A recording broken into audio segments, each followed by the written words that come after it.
Welcome back. అసలు కేంద్రంలో ప్రధాని తప్ప ప్రభుత్వం లేదు అన్న అభిప్రాయం ఎందుకు కలుగుతోంది? ఢిల్లీకి వెళ్ళినా పనులు జరగవన్న పరిస్థితులు ఎందుకు వచ్చాయి? ఇవన్నీ కాదు, అసలు హస్తినలో ఏ పని ఎందుకు జరగడం లేదు, ఏ ఫైలు ఎందుకు కదలడం లేదు, అవినీతి రహిత పాలన అందిస్తామన్న మోడీ హయాంలో అసలు పాలనే అందని పరిస్థితులు ఎందుకు తలెత్తాయి? అవినీతి రహిత పాలన అందిస్తామన్నది మోడీ సర్కార్ నినాదం. ఇదే మాటతో ఎన్నికల్లో నెగ్గారు కూడా. ఇప్పుడు ఈ నినాదమే విధానంగా మారింది. ఆ విధానమే ఈ స్తబ్దతకు కొంత కారణమవుతోందన్న అభిప్రాయాలు వినిపిస్తున్నాయి. కేంద్ర పాలన అంతా తన కనుసన్నల్లో ఉండాలన్న మోడీ ఆలోచనకు ప్రతిరూపమే కేంద్ర కేబినెట్ కూర్పు. 75 ఏళ్ల కటాఫ్ మార్కులు పెట్టి సీనియర్ల సిఫార్సులు, ఆర్ఎస్ఎస్ ఒత్తిళ్లను వదిలేసి కేంద్ర కేబినెట్ కు రూపమిచ్చారు మోడీ. కానీ ఇప్పటివరకు ఈ కేబినెట్లో 5-6 మంత్రులు తప్ప మరెవరూ పెద్దగా ఎవరికీ తెలియదు. కల్రాజ్ మిశ్రా, జువెల్ ఓరాం, పీయూష్ గోయల్, సన్వర్ లాల్చత్, విష్ణుదేవ్ సాయి వీళ్లంతా కేంద్ర మంత్రులే. కానీ ఎవరూ తమ తమ శాఖల్లో అంత యాక్టివ్గా లేరు.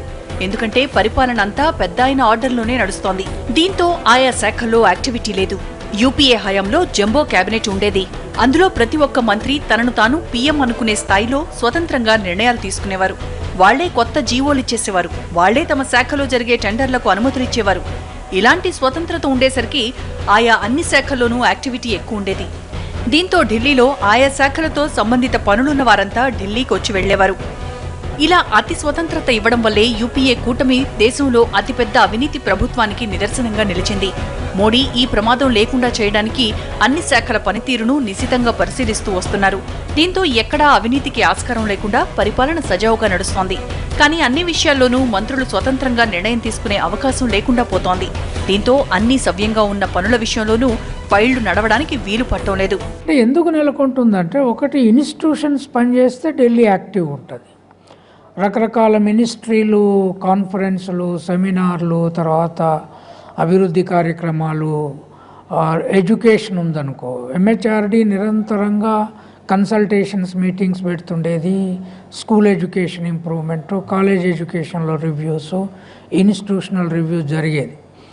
ఇప్పుడు ఫ్లైట్లు ఎక్కడ చూసినా ఖాళీ కనపడుతున్నాయి. ఎందుకంటే అటువంటి ప్రక్రియ ఎక్కడ కనపడతలేదు.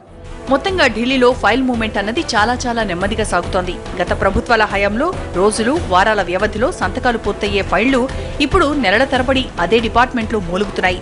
నిజానికి ప్రజలకు ఉపయోగపడే ఫైళ్ల మీద సంతకాలు పెట్టడానికి కూడా మంత్రులు వెనకాడుతున్నారు. ఇదంతా కలిసి ఢిల్లీలో పొలిటికల్, బిజినెస్ యాక్టివిటీస్ ను పూర్తిగా తగ్గించేసింది.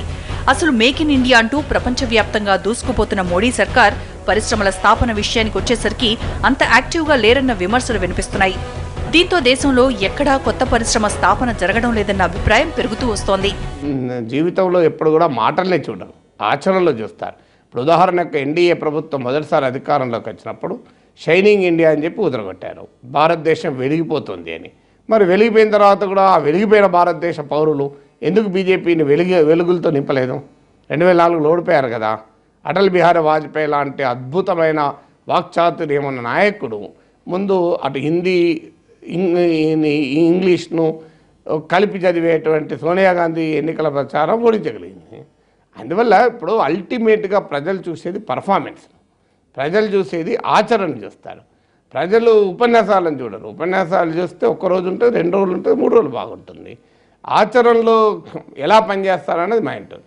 మొత్తంగా మోడీ ఏం చేస్తున్నారో ఎవరికీ అర్థం కావడం లేదు. కనీసం కేబినెట్ మంత్రులకు కూడా ఏ సమాచారం తెలియడం లేదు. అవినీతి రహితంగా దేశాన్ని పాలిస్తున్నామన్న మాటకు ఇది అద్దం పడుతున్నా అసలు ఢిల్లీలో పనులేవీ జరగడం లేదన్న విమర్శలకు ఇవే పరిస్థితులు ప్రాణం పోస్తున్నాయి. ఈ పరిస్థితులన్నీ ఢిల్లీలో బిజినెస్ యాక్టివిటీస్ జోరు తగ్గించడమే కాదు, ఏకంగా పొలిటికల్ సందడిని కూడా తగ్గించేసింది.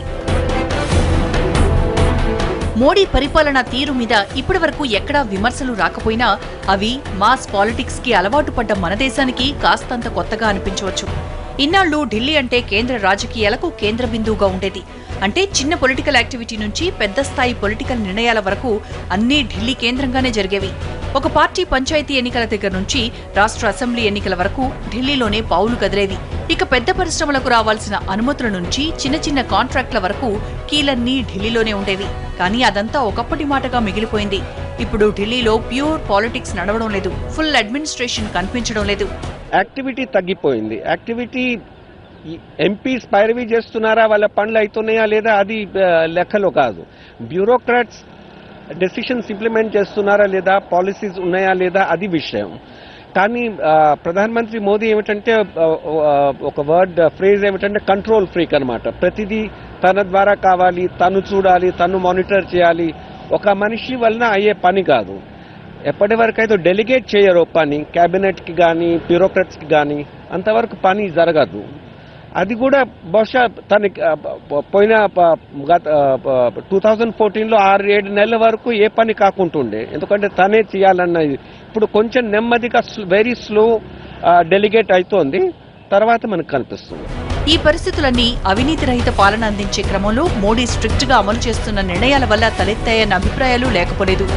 కానీ అవినీతి రహిత పాలన అందించడానికి రాజకీయ స్తబ్దత నెలకొనేంతగా పరిస్థితుల్ని కల్పిస్తున్నాయి.